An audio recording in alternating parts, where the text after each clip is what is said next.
Sindikat pengedar narkoba jenis sabu ini ditangkap di dua tempat berbeda di Kota Makassar. Ketiga pelaku ini bertindak sebagai pengedar sabu. Menurut pelaku, narkoba jenis sabu didapat melalui pemesanan online seharga Rp800.000 dan telah menjalankan bisnis haram ini sejak tahun lalu. Selain menangkap pelaku, polisi menyita barang bukti 5 saset sabu seberat 5 gram, 12 alat hisap, timbangan digital, 2 unit telepon genggam serta 1 buah Pirex. Kini pelaku menjalani pemeriksaan di Polres Makassar.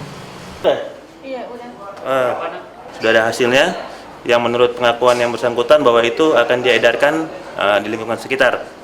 Kemudian pada hari Kamis tanggal 22 Agustus tahun 2019 bertempat di Jalan Minasopa, kembali kami menemukan perempuan sebagai pengedar. Ya, di sini BB cukup banyak. Jadi semua total kurang lebih ada 12 gram, ada timbangan, dan juga dia menyediakan tempat alat untuk memakai. Ada beberapa cangklong di sini, kalau kita akan lihat, ini sudah